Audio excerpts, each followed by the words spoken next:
Good afternoon, everyone. This is a live I'm doing today about how everyone may be going with their GDPR compliance. I will be talking over the next couple of weeks, checking in to see how people are progressing with attaining some sort of, reaching a level of happy compliance with the GDPR regulations. So there's been quite a lot of conversation in the last 3 or 4 weeks about the GDPR, and most of you would have been inundated with, with GDPR emails in your inboxes from businesses that or courses or opt-ins or marketing activities for businesses that you would have been asked to subscribe to in order to obtain further information, checklists, videos, whatever that a certain business may have offered you in exchange for your email address, so that they can message you or send you further information and promotions about their business. So that is the landscape that we're talking about today, where you may be operating or building your business. A lot of questions have come my way about what to do and what not to do. So I'm going to start firstly to talk to you about 2 things today, and I'll possibly develop that later down the track into other lives about it. The first is your privacy policy. So a lot of people have been doing what they refer to as tweaking their privacy policy, which I find to be quite interesting. And then at the same time, I've read quite a few of the privacy policies that have dropped into my inbox and have wondered exactly where the compliance with the GDPR lies. Many of the privacy policies that I have seen have been sort of like marketed up or loved up or copied up versions of just a normal privacy policy with mentions of the GDPR, a lot of information about the email marketing platform that someone may be using, and quite complex or long-winded explanations about how they are conducting their marketing and obtaining consent.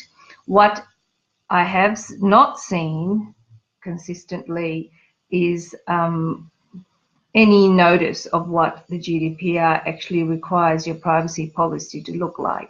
A key point or a key requirement is that you are producing it or providing a document that is very simply written and very clear. So it's not marketing speak, so to speak, but it's a document written that will be able to be understood by a child.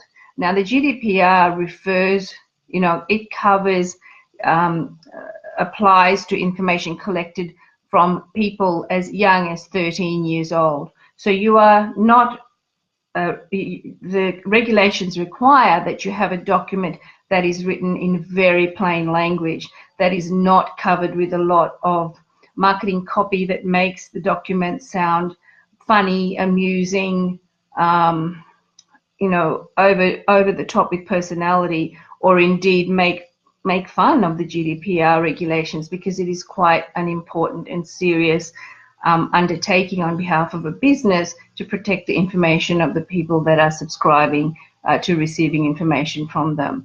So that's one thing. The second thing that is, a lot of the tweaked up versions of the privacy policy don't make any reference to the 6 lawful reason, the 6 categories that of lawful reasons that allow you to collect certain types of information.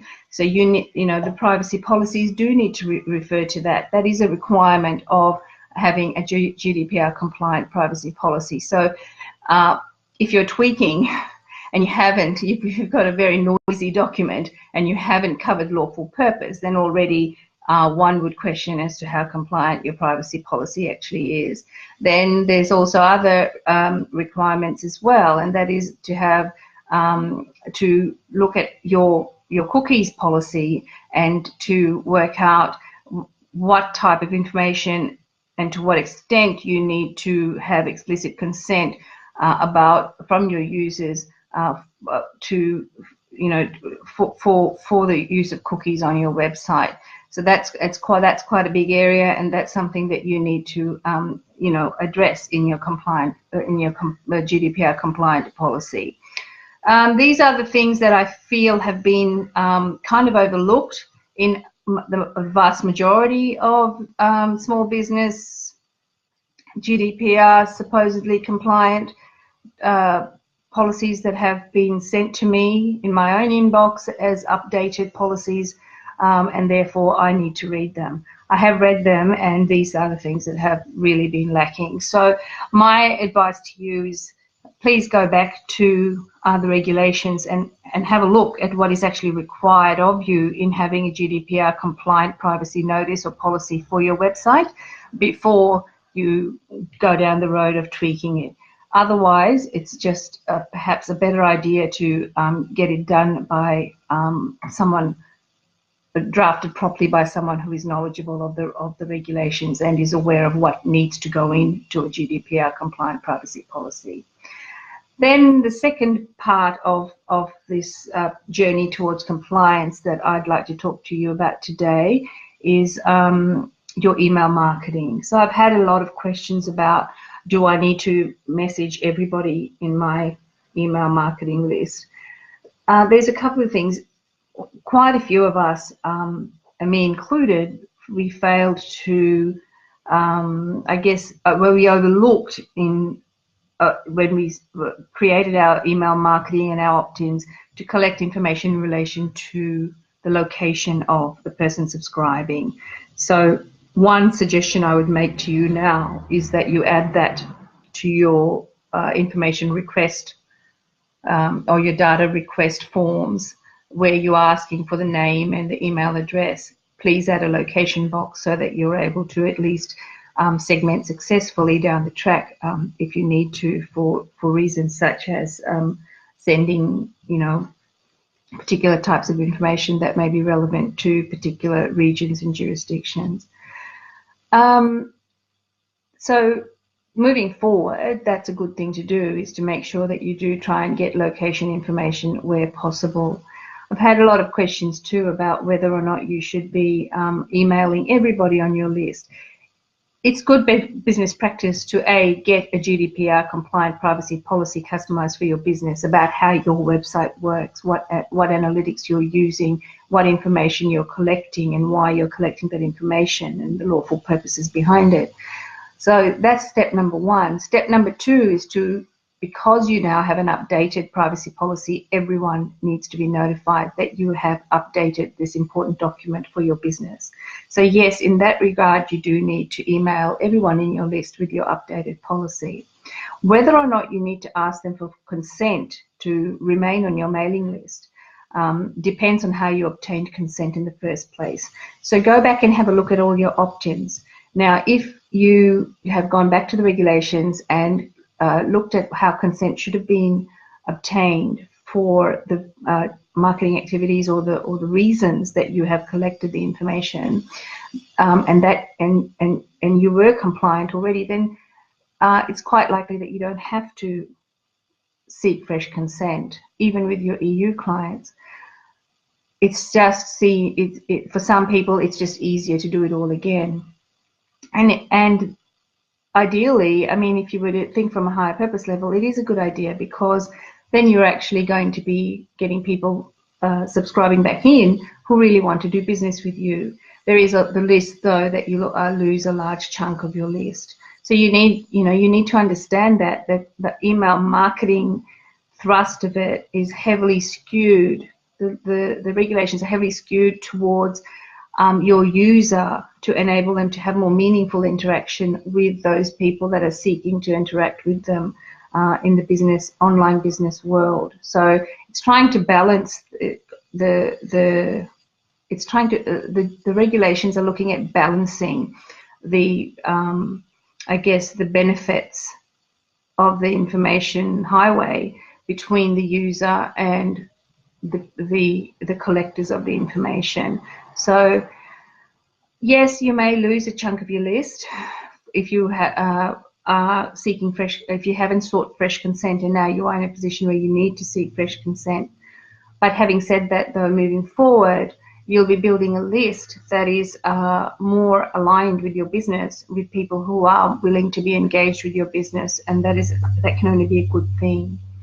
So I guess today's live, and I've kept it short for a reason, because there's just so much information around and you can go around and around and get awfully confused, is to cover those two areas of why, firstly, a privacy policy, and looking at the location issue in relation to your list, and then ensuring that everybody receives an updated privacy policy. That's your entire list, and that the privacy policy that you have updated sits in a prominent place on your website. So it's not under some other heading, like legals, for example.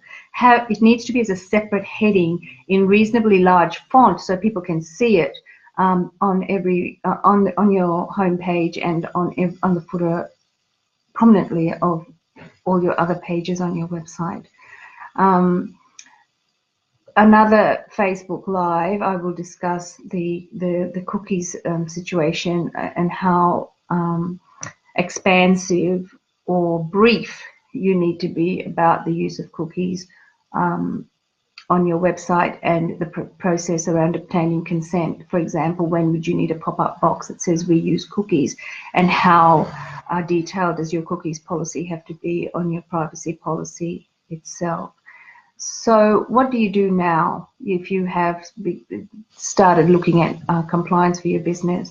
Firstly, look at your privacy policy. Decide how you are going to get that compliant, whether you need to get someone to do that for you and do it properly, or whether you want to trawl through the GDPR regulations and work out how you're going to apply that to your business to ensure that you have one that is compliant and relevant to your business as well. That's number one. Number two is to look carefully at your email marketing list and sort out the location situation. If you have no location information, then quite possibly if you did not obtain consent that would be considered compliant under the regulations, then you will need to apply for fresh consent. And finally, when you have your policy, ensure that it's on a prominent place on your website. So I'm hoping that you are well on the way to compliance in some way, shape or form, and that if you have any questions at all, feel free to pop them into the chat box when you get a moment, when you think of them. In the chat box as well, I have put my checklist in, which has been very well received and quite, it's quite thorough about things you need to think about in relation to your business and GDPR compliance, and also a link to an opportunity for you to get your GDPR compliant privacy policy drafted if in fact you're struggling with it and you don't have one, or you are wanting one that is going to be compliant to your business and compliant with the GDPR as well. And that is something that a lot of people are in a position now to look at it, look at their website legals and see that as an opportunity now to get the whole thing revamped and upgraded and updated once and for all, so that they are able to do business properly and legally online. So that's it for now. I will talk to you again, I'd like to say later this week, but I don't think so because I'm going camping tomorrow. Maybe at the same time next week on another aspect of small business legals and another topic on the GDPR, most likely as the issues around compliance unfold. Have a beautiful weekend and a beautiful Friday tomorrow. See you again. Bye-bye.